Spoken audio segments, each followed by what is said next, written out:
Reflexión Evangelio lunes 7 de octubre de 2019. Lucas 10 del 25 al 37.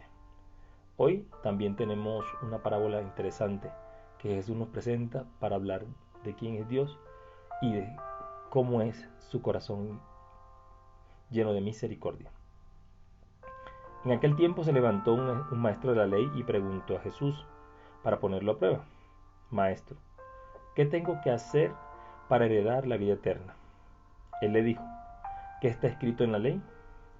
¿Qué lees en ella? Él respondió: amarás al Señor tu Dios con todo tu corazón y con toda tu alma y con todas tus fuerzas y con toda tu mente, y a tu prójimo como a ti mismo. Esta respuesta, primero que bueno, comenzamos por el principio, ¿no? Dice que se levantó un maestro de la ley, uno que la conocía, y le preguntó a Jesús para ponerle a prueba: ¿qué tengo que hacer para heredar la vida eterna? Y esa pregunta también se la hizo el joven rico del que hablan algunos de los evangelios, para no para, el joven no para poner a prueba a Jesús, sino para saber, pero este sí lo está haciendo para probar, y realmente va a decir lo fundamental de la ley. La ley de Moisés es esta de la que él va a responder. Por eso yo creo que Lucas pone en labios de este fariseo, de este maestro de la ley, la respuesta correcta: amarás al Señor tu Dios con todo tu corazón, con toda tu alma y con toda tu mente, y a tu prójimo como a ti mismo. Porque realmente allí es donde está centrada la ley del Señor, la ley que el Señor les dio desde el Sinaí. Y es la ley que el Señor quiere que siga permaneciendo. Por eso, aunque Jesús nos habla de un mandamiento nuevo, realmente es la actualización del mandamiento primero, del mandamiento que Dios le dio a Moisés a través de las tablas de la ley. Nuestros 10 mandamientos están para ellos. Los 10 mandamientos que nosotros conocemos en la ley de Dios es esos 10 acciones, esas 10 promesas que también debemos cumplir para tener una vida eterna. Quien ama realmente podrá alcanzar la vida eterna. Y es que siempre estamos buscando cuestionar a Dios. Hay gente que dice, bueno, pero si Dios es tan bueno, ¿por qué hay tanta gente pobre en el mundo? Pues sencillamente la respuesta está allí: porque nosotros no amamos, porque nosotros no tenemos un corazón puesto en Dios, no tenemos un corazón que realmente busque agradar a Dios, que busque hacer la voluntad de Dios. Por eso realmente no podemos decir que somos discípulos, y solamente seremos discípulos cuando entendamos que el amor es la base, que el amor es lo que sostiene, que el amor es lo que realmente le da sentido a la existencia. Y eso me parece tan lindo, eso que dice: amar al Señor con todo su corazón, con toda el alma y con todas sus fuerzas, y al prójimo como a ti mismo. O sea, es una relación tripartita: amarse así, amar al otro, amar a Dios. Eso se va construyendo, eso va permitiendo que se vaya edificando realmente una fuente de gracia. Jesús le dice: has respondido correctamente, haz esto y tendrás la vida. Pero el maestro de la ley, queriendo justificarse, dijo a Jesús: ¿y quién es mi prójimo? Respondió Jesús diciendo: un hombre bajaba de Jerusalén a Jericó, cayó en manos de unos bandidos que lo desnudaron, lo molieron a palos y se marcharon, dejándolo medio muerto. Por casualidad, un sacerdote bajaba por aquel camino, y al verlo dio un rodeo y pasó de largo. Y lo mismo hizo un levita que llegó a aquel sitio. Al verlo dio un rodeo y pasó de largo. Y aquí Jesús, que es un hombre totalmente inteligente, va a responderle. Primero le reconoce: ha respondido bien. Es decir, Jesús le recuerda que realmente ese es el sentido de la ley. La ley está hecha para amar. La ley está hecha para amar a Dios, amar al prójimo y amarnos a nosotros mismos. Por eso ha respondido bien. Pero él no queda contento, porque obviamente eh, quería ponerlo a prueba. No lo logró. Es más, digamos así, le ayudó a Jesús para que Jesús, pues, entre comillas, quedara bien. Porque eso es lo que realmente el Dios Padre ha querido desde el principio: mostrarle a la humanidad que es necesario el amor. Y para justificarse, va a irse por la pregunta de: ¿y quién es mi prójimo? Y Jesús le responde con la parábola del buen samaritano. Aquí en este primer momento dice que este hombre bajaba de Jerusalén a Jericó. y que cayó en manos de los salteadores, lo desnudaron, casi lo matan, mejor dicho, pobrecito, casi acaban con él. Y que por ese camino precisamente bajaban y nos presentan la figura del sacerdote y la figura del levita. Hay una justificación real por la cual ellos hicieron el rodeo y siguieron de largo. Pues porque según sus leyes, las leyes farisaicas, pues el moribundo estaba sangrando y no podían tocarlo porque si lo tocaban se contaminaban. Y para ellos, para el sacerdote y para el levita, la ley estaba por encima de la persona. Esa es la gran realidad.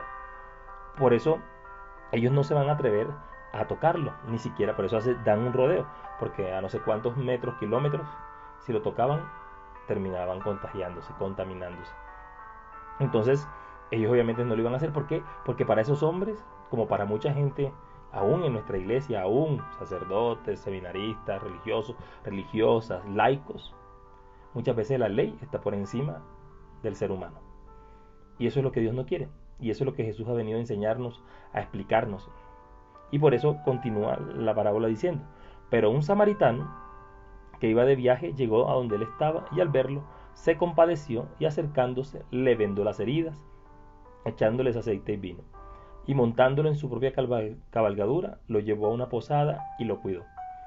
Al día siguiente, sacando 2 denarios, se los dio al posadero y le dijo: cuida de él y lo que gastes de más, yo te lo pagaré cuando vuelva.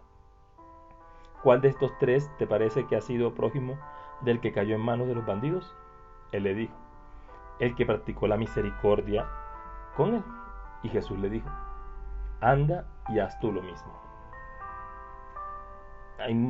¿Qué más decir? Y Jesús nos coloca a un samaritano. Recordemos que los samaritanos y los judíos no se podían ver. La ruptura de la experiencia religiosa marcó también. Cuando Israel, la capital de Israel era Samaria, y cuando Samaria fue destruida por los asirios, pues los que vinieron a habitar esa región, pues se unieron a los que quedaron allí, a los samaritanos. Y por eso los judíos no aceptan a los samaritanos, primero porque pues son impuros, porque se mezclaron con otros otros pueblos, con otros dioses y otras que tenían otras costumbres. Y por eso y también por el tema de la adoración. Los samaritanos, obviamente viniendo de la casa de Israel, pues ellos buscaban darle más adoración pues al mismo Dios, pero en otro lugar. Y entonces el problema del lugar del culto, que eso también lo pregunta la samaritana. Este samaritano, pues que no conoce la ley, pues la ley, entre comillas, la ley farisea, porque él sí conoce la ley de Dios, porque ellos también tienen también la tradición de la Torá, del Antiguo Testamento, el Pentateuco, ellos también la conocen. Y este hombre que iba de viaje también, llegó, lo vio, dice la palabra, y al verlo se compadeció, acercándose, le vendó las heridas, le echó con vino y aceite y lo montó en su propia cabalgadura y lo llevó hasta la posada. El samaritano vive realmente lo que significa la ley de Dios. Es decir, él sabe que amar a Dios implica amar al prójimo, implica salir de sí mismo para darse a aquel que lo necesita, y más en este caso, en esta situación y en esta realidad.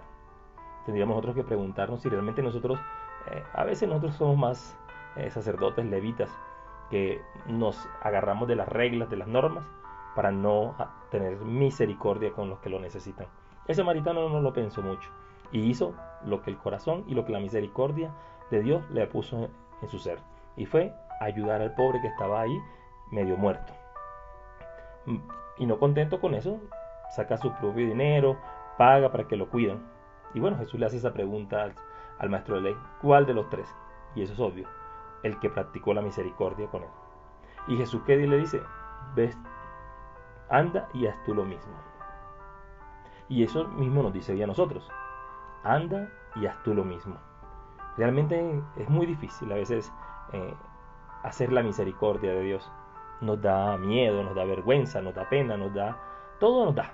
Pero realmente nosotros estamos llamados a hacer eso, a ser misericordiosos, a llevar el nombre de Dios en alto. Y el nombre de Dios en alto se lleva cuando se ama, cuando se sirve, cuando se entrega y cuando el ser humano, la persona, está por encima de la ley, está por encima de la norma y de una norma que los hombres inventaron.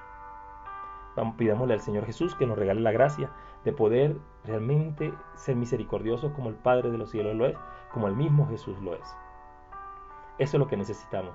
Con eso cambiamos el mundo y lo renovamos. Bendiciones en Jesús y María. Soy Javier Castañeda, seminarista audista de la provincia Minuto de Dios.